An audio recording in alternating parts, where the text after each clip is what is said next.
May I come in sir? আগে সালাম দিতে পারেন না? আদব কায়দা কিছু নাই? আচ্ছা আসেন। আসসালামু আলাইকুম। এখন দিয়ে আর লাভ নাই, আমি মনে করিয়ে দেওয়ার পরে সালাম দিলে আর সালামের কোনো দাম থাকে না। আচ্ছা বসেন। আপনার নাম কি বলেন তো? স্যার আর নাম হইল রাসেল ভাই। সাপ? Russell viper? ও মাগো, রাসেল ভাইপার অফিসে ঢুকে গেছে? আরে স্যার ডরাইয়েন না, আরে ব্যাকে রাসেল ভাই বলে ডাকে। না, যেভাবে রাসেল ভাইপার সাপ সব জায়গায় ছড়িয়ে যাচ্ছে আর মানুষ মারতেছে, এটা তো ভয় পাওয়ারই কথা। আচ্ছা আপনার বাপের নাম কি? অজাগর আলী। ও মা গো, অজাগর সাপ? এটা তো আরো ভয়ঙ্কর। আরে স্যার, আর আব্বার নাম অজাগর আলী, অজাগর সাপ নয়। মানুষ কি আবার সাপ হয়নি? আরে অনেকে বলে শোনেন না, মানুষের মুখ নাকি সাপের মুখ থেকেও বিষাক্ত। মানুষ সাপ হতে কতক্ষণ? আর নে ইডে একেরে ঠিক কথা কইছেন। আমিও শুনছি মানুষ নাকি সাপ হই ঢুকে আবার কুড়ালই বার হয়।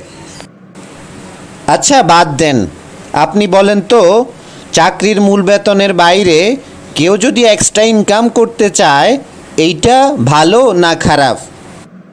আরে সৎ হতে ইনকাম করলে খারাপ হইব কিল্লাই? টেয়া হইসা তো ব্যাকেরে দরকার আছে।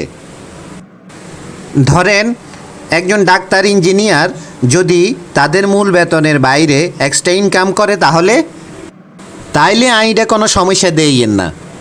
আচ্ছা একজন চাকরিদাতা মানে ইন্টারভিউয়ার, সে যদি তার মূল বেতনের বাইরে এক্সট্রা ইনকাম করতে চায়, সেটা কি কোনো সমস্যা? No, no, no, no, no, no, no. বুঝলাম না, একজন চাকরিদাতা মানে ইন্টারভিউয়ার হাতে কেন এক্সট্রা ইনকাম করব?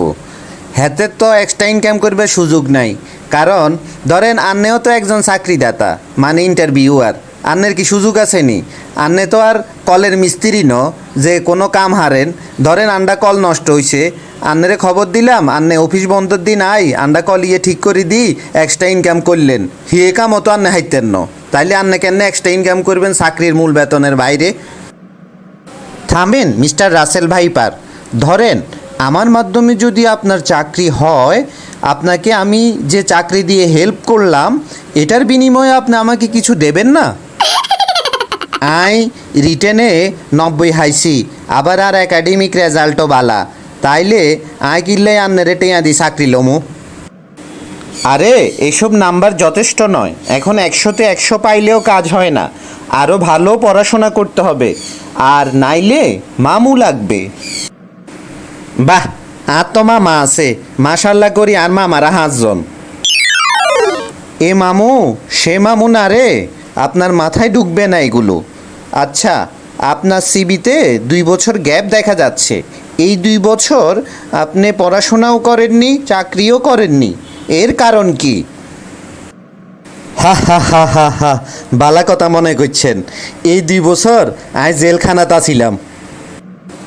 ও মাই গড, জেলখানায়? আমি জেলখানার দাগি আসামির সামনে বসে কথা বলছি। কেন কেন আপনি জেলখানায় ছিলেন কেন? এক নামি দামি লোকেরে সেয়ার দি হিড়ি হাত পা ভাঙ্গি 6 মাসের হসপিটালে হাঁটাইছিলাম। হ্যাঁ কথা। আপনি দেখছি সাংঘাতিক রকম বদমেজাজি, কি জন্য মেরেছিলেন? কারণ হেলোক আর ইন্টারভিউ নিছিল, আর ইন্টারভিউ ভালো হয়েছিল, লাস্টে আরে কইছিল আন্নের অন চাকরি দন যাইতো ন। হ্যাঁ কথা, আই হেতেরে চেয়ার দি হিড়ি একেরে 8 ঠ্যাং ভাঙ্গি মাথা হাঁটা আলাইছিলাম। তোই আর আবার একটা বদ অভ্যাস হয়ে গেছে, যে কাজ আমি একবার করি এ কাজ আমি বারবার করি, আর 2 বছর জেল খাটি তো আর সাবাস হয়ে গেছে, অন আবার জেলে গেলেও আমি জেলেরও ডরাইয়েন না। ও মাই গড, এই লোক তো দেখছি সাংঘাতিক রকম বদমেজাজি। এই লোককে এখন চাকরি না দিলে সে তো আমাকে মেরে এখন হাত পা ভেঙে দিবে মনে হচ্ছে, আর পিয়ন আসতে আসতে তো সেই কাজ শেষ করে ফেলবে। আচ্ছা এখন তো মহাবিপদে পড়ে গেলাম। আরে আনে বিড় বিড় করি কি এখন বুঝিয়েন না, যা কন সামনাসামনি কইবেন, এত বিড় বিড় করলে তো আয় বুঝিয়েন না, আর একখানা বুঝাই কন আপনি কি কইতেন চান। অভিনন্দন, আপনি কাল থেকে জয়েন করেন, আপনার চাকরিটা হয়ে গেছে। আমাদের প্রতিষ্ঠানে আপনার মতো সাহসী লোক দরকার আছে। ধন্যবাদ স্যার, আন্নেও বাইসলেন আরেও জেল খাটনের হাতুন বাঁচাইলেন। ঠিক আছে স্যার, কাইলে তো নাই জয়েন করমু আর আই মনোযোগ দিয়ে কাজ করমু। আপনারে অসংখ্য ধন্যবাদ আবারও sir. Thanks for watching my video.